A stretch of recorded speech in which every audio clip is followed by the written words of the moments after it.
Good evening there, everybody. What is happening? Hopefully, you all are having a wonderful day today. So, when it comes down to it, I thought that I would finally talk a little bit about some NBA basketball. And this is going to be a conversation overall, not only about the NBA Finals that is coming up, but this is also going to be a conversation about two former teammates, of course, that were two of probably the top five best players in the world, especially of that of the 2010s that played on the Golden State Warriors, that of course being Mr. Stephen Curry and Mr. Kevin Durant. And of course, now that the Golden State Warriors have made another finals appearance, overall thanks to Mr. Stephen Curry and his leadership, and also, of course, because of other factors as well. But Stephen Curry, in my view, for a very decently long time, I think that he's been somewhat underrated, certainly very heavily disrespected by that of the NBA media for what he has accomplished. I don't think I've seen another NBA superstar that really has been as disrespected as Stephen Curry has been by that of the NBA media. And I think a certain amount of people are starting to finally see what I've been saying about Stephen Curry all along, which is that LeBron James, if you take LeBron James of the 2010s, and if you rank him as the number one overall player in terms of the whole package of that era, I would put him number one. But who is the second greatest player, in my view, of that generation? In my view, it has to be Stephen Curry. It has to be Stephen Curry. Kevin Durant and Kawhi Leonard, I believe that they're all-time great players as well. But I do not believe that in terms of an impact value, in terms of a value standpoint, that they can do what a Stephen Curry can do. Now, is there certain things that maybe they can do with the basketball or maybe on the defensive end that they can do that maybe a Stephen Curry cannot do? Yeah, sure, you can possibly debate that, but there's also certain things that Stephen Curry can do with the basketball that those two cannot do either. Kevin Durant, in my view, when you really actually talk about Stephen Curry and Kevin Durant, and that is mainly what this conversation is going to be about, and that is going to be the conversation. Who is the greater player out of these two players? And if you're going to ask me for my personal opinion on that, I actually do believe that it is Stephen Curry. I believe that it has always been Stephen Curry ever since that he won those two MVPs, one being a unanimous MVP. And the fact that Stephen Curry, in my view, now has led the Golden State Warriors to a sixth NBA championship tells me that he was always the running force all along, which was always my belief anyway. But anyways, heading into this conversation, we're not only going to be talking about the Golden State Warriors versus the Boston Celtics final series, and that is a very tough series. That's really a coin toss, in my opinion. I really don't know who's going to win that series because, of course, a lot of people are going to favor the Warriors. But I think that the Boston Celtics, I have a feeling that they might just surprise the Golden State Warriors. But we'll see what happens. Anyways, overall, Stephen A. Smith, he's going to be talking about who is greater, in his opinion, between that of Stephen Curry and that of Kevin Durant. Should be a very interesting conversation. But anyways, let's get into it. Let's see what he has to say. The man has 3 championships, 2 regular season MVPs, no finals MVPs. Everyone always talks about that. 2 scoring titles. Well, Steph was ranked 16th on the NBA's 75th anniversary team. That was in February by ESPN, while his old teammate, Kevin Durant, was ranked 12th. So you can see it all right there. Marinate on that for a moment. Curry is now the 8th player in NBA history to win multiple MVP awards and reach the finals at least 6 times. Stephen A. Should a Let me state this about Mr. Stephen Curry really quickly. And I do believe that him being ranked at about number 16 or within the top 15, I think that that is an accurate ranking for Mr. Stephen Curry. Kevin Durant being at 12, I understand why a certain amount of people would rank him there. But I think personally, in my view, that that is a little bit of an overrated ranking for Kevin Durant because I don't think that he's done enough in his career, in my view, to really earn this 12th spot. And some people overall may say, well, what are you talking about? Kevin Durant, he's a scoring title guy, I believe. He won an MVP. He's been to 4 NBA finals, won 2 championships with the Golden State Warriors, 2 finals MVPs, yada, yada, yada, yada. All that's understandable, and I get that. But Kevin Durant, without that of a Stephen Curry, or without a leader, almost kind of like a Magic Johnson type, the difference is if we were going to compare the Kevin Durant Steph Curry dynamic to that of the Kareem Abdul-Jabbar Magic Johnson dynamic is that Magic Johnson never won a ring without Kareem Abdul-Jabbar. All right, Kareem Abdul-Jabbar was able to at least win one championship with Oscar Robinson, so you can somewhat say about Kareem that almost everywhere that he went, he was the main sole overall value piece, even though maybe he was not the leader of the team.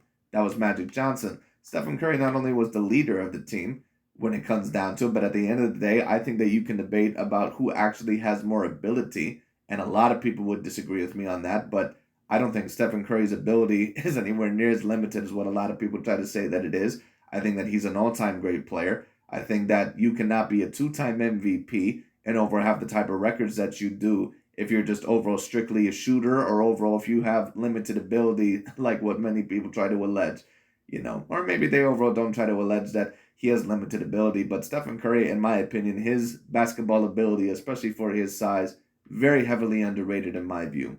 Very heavily underrated. And we're going to be talking about that a little bit as well. But when it comes down to it, all in all, Stephen Curry, he was the sole value piece of that team. And not only was he the sole value piece, but Kevin Durant has never won a ring without Stephen Curry. Stephen Curry overall has been able to lead his team to multiple finals appearances without that of Kevin Durant, and he also was able to win a ring without Kevin Durant. If he ends up winning this final series, and especially winning the finals MVP, which in my opinion you can debate that he should have one or two already, debatably, then if Stephen Curry does win the finals this year, it'll pretty much 100% for sure put him over Kevin Durant. Right now, I have Stephen Curry slightly ahead of that of a Kevin Durant, but if he were able to do this, it would put them in completely different conversations in my view. But anyway. Finals win moved Curry past KD on the all-time list. I have no problem with Steph Curry being moved past Kevin Durant on the all-time list if you're talking on resume, because his resume is better than Kevin Durant's. There is no denying that. Yes, it is. And no matter what sport you look at, and I always state this no matter what I'm talking about, the resume is the most important thing out of anything. I don't care what anyone says, because your resume basically dictates not only what you've accomplished, but what type of competition you did it against, what type of adversity you had to go up against. And it's no offense against Kevin Durant, but besides when he was with Stephen Curry, he really overall was never even close to winning a championship. I mean, of course, he was able to make the finals, I believe, all the way back in 2012, but you basically got stomped on by the Miami Heat. You lost within 5 games. So, I mean, it just is what it is. I don't really count that as getting close to a championship. So Kevin Durant, overall, even though I do believe he is an all-time great player, do I believe that he is the value piece of what a Stephen Curry is? No, I do not. Not even close. But as an individual talent, even with Steph Curry being the greatest shooter God has ever created, Steph Curry is not just one of the greatest shooters of all time. He's one of the greatest players of all time. It's almost sort of like a backhanded compliment when people call Stephen Curry the greatest shooter of all time, because they almost just pay attention to that. It's almost like when people go into boxing and they state that, well, Floyd, yeah, he's the greatest defensive boxer of all time, but he could have worked on his offense. Well, there's a reason why Floyd Mayweather Jr. went 50-0. Now, there was a couple of fights that were very highly competitive, but you can argue that Floyd Mayweather Jr. won every fight in his career, and he did on paper. So at the end of the day, you cannot just be a fighter that is highly defensive and with no offense and win 50-0 fights. Floyd Mayweather Jr. had to be good on both sides of the candle. All right, he had to be good on both ends of the floor. And it's the same thing with Stephen Curry. You have to be a very great player, an all-time great player, to be a 2-time MVP, to lead his teams to the records to where they have been, to lead them to 6 separate finals appearances. You can't just be another Reggie Miller. A lot of people take a look at Stephen Curry and they just believe that he's just some catch and shooter, that he's a person that all he can do is shoot threes. That is not just completely what Stephen Curry is about. Now, is a big part of his game, being able to transcend the sport, and also with his shooting ability and overall the way that he was able to shoot threes. Is that a big part of his package? Is that a big part of his value set? Yes, of course it is. No doubt about it. He changed the game. That's why so many NBA players shoot the way that they do now. All right, because Stephen Curry, he basically changed that.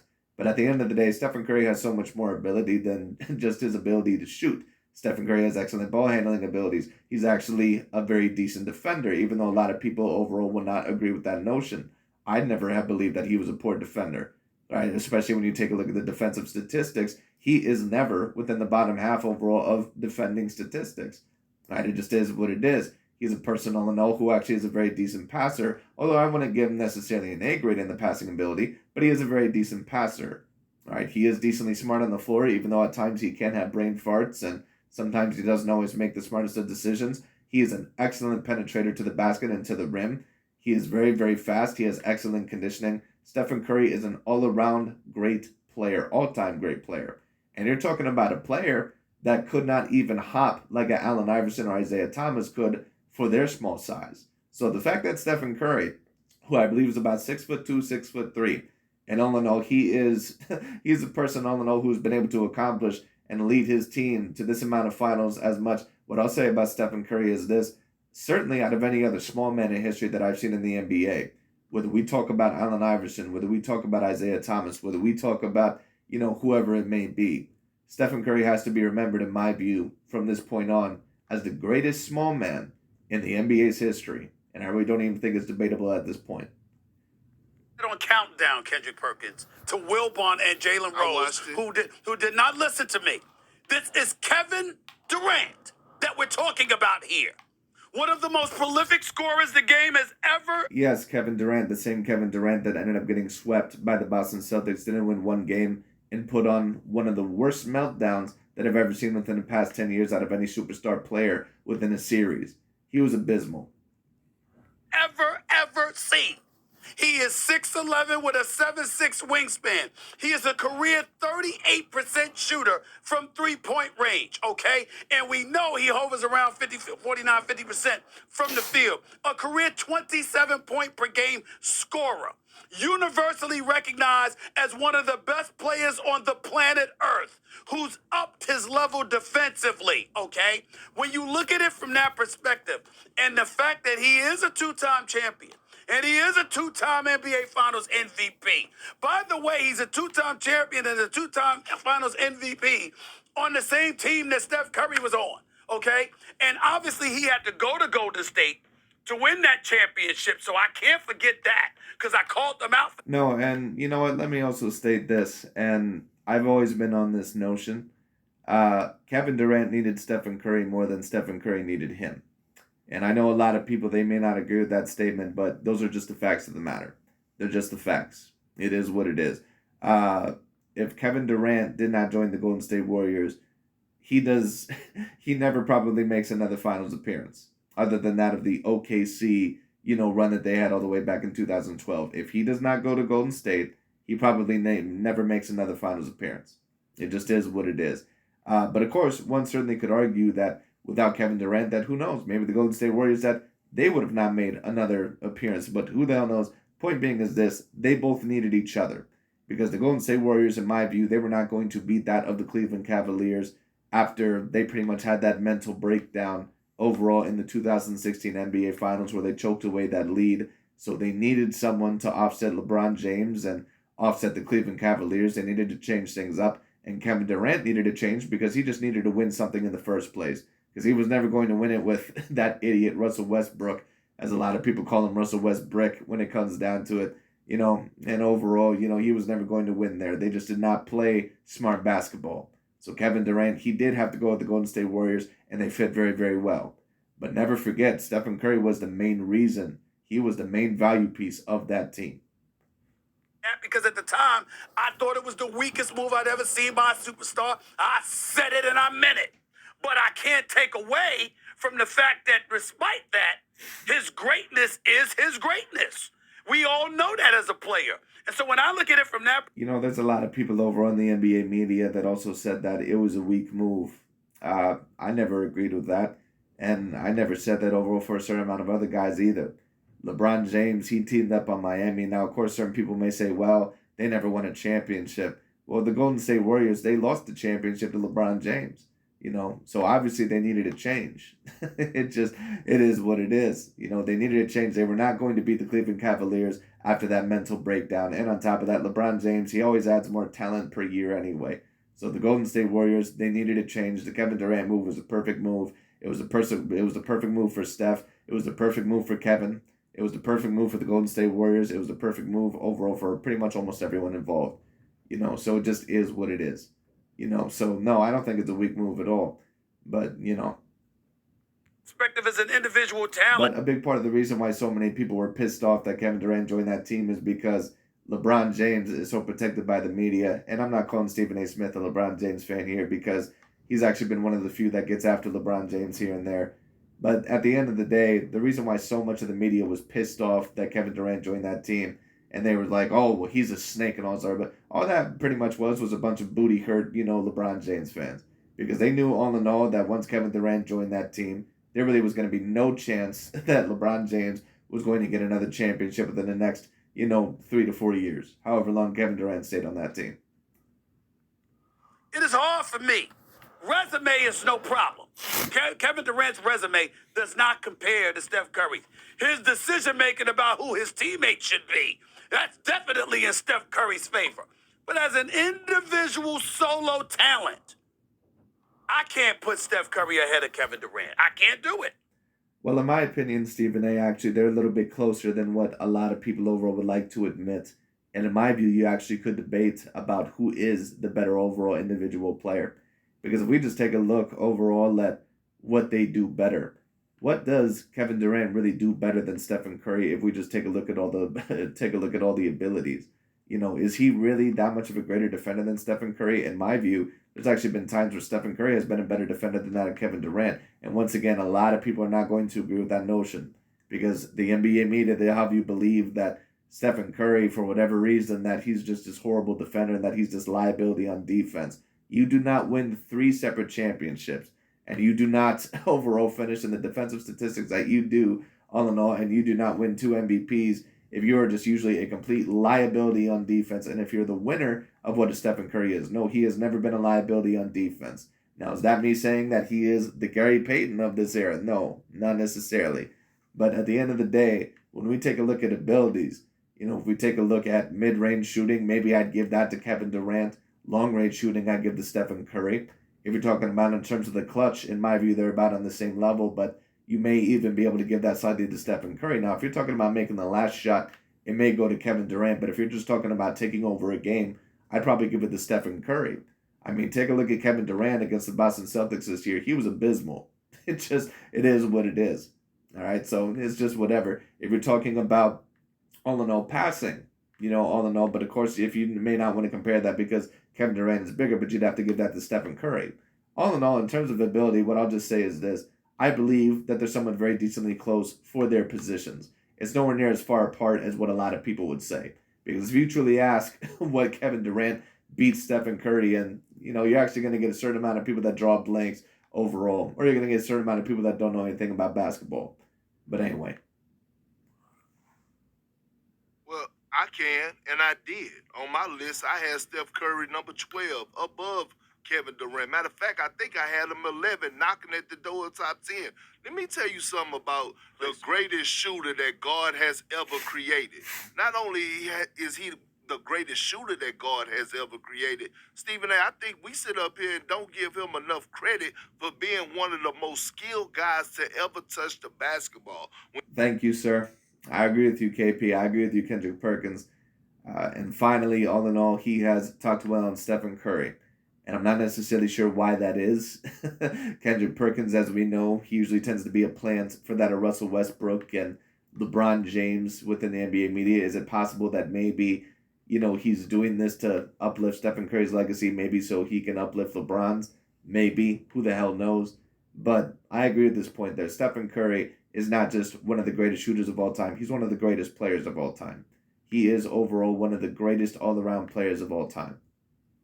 You look at him, he has elite handle. Let me also state this, because someone in my comment section the other day on one of my boxing videos, when I mentioned this, they were talking about the Allen Iverson and Stephen Curry comparison that I made.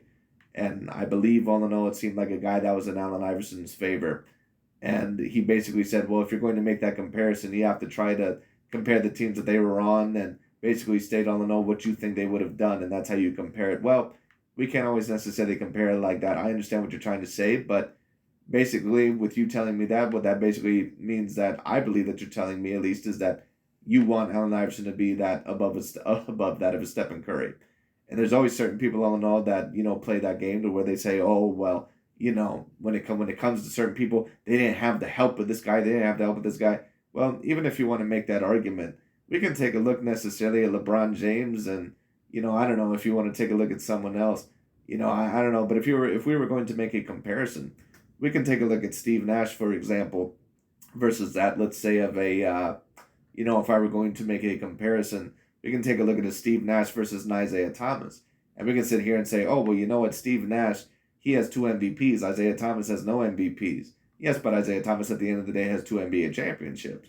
And we can sit here and say that, well, Steve Nash didn't have the type of help that Isaiah Thomas had. Well, you can say that all you want to, but at the end of the day, championships are championships, and we have to count that as championships. I've never been the person on the know that plays this bullshit game of basically saying, oh, well, he didn't have enough help, he didn't have this, he didn't have that. Allen Iverson was a basketball player to where even though he was very athletically gifted, he was not the smartest of basketball players. He was not extraordinarily proficient. Now, of course, that era was more defensive than a certain amount of other eras. But at the end of the day, Allen Iverson, what a lot of people really won't mention about him is that without Larry Brown, Allen Iverson really did not have that many deep playoff runs. He had 1 deep playoff run in his career, and I believe that was the 2001 NBA Finals. That's not me saying that Allen Iverson does not deserve his place in history, but if you're asking me, if Stephen Curry was on that team all the way back then, do I believe that Stephen Curry overall still would have been more valuable than Allen Iverson? Absolutely, no doubt about it in my mind. No doubt about it in my mind. And if Allen Iverson were there for the Golden State Warriors, would they have been as dangerous as what they would have been with Steph? In my view, no. Because Allen Iverson, he just was not as proficient. He was not as smart of a player. In my opinion, he was not the complete package or the skilled player or the value of a player of what a Stephen Curry was. It just is what it is. And a lot of people are not going to like that. That's okay. All right, that's okay. It is what it is. I would put him right there in the same conversation, a tier right under Kyrie Irving. When you look at his finishing around the basket, his creativity, things to that nature, is right there with Kyrie Irving. And so when I look at Steph Curry, a 2-time MVP, unanimous, I'm talking. A lot of people take a look at Kyrie Irving and they say, wow, he might be the most skilled ball handler and, almost person in that position that I've ever seen. And I get it to a degree. But the thing that Kyrie Irving is missing is that his leadership skills are just awful. Some people are just natural born leaders. Some people are not natural born leaders. And Kyrie Irving, in terms of leadership positions, he's, usually tends to be very introverted. And there's nothing wrong with being an introvert. I believe that I'm an introvert myself.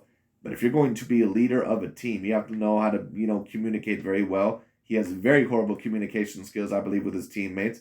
Sometimes he acts a little bit passive-aggressive when it comes down to it. And that's not good for a leadership role.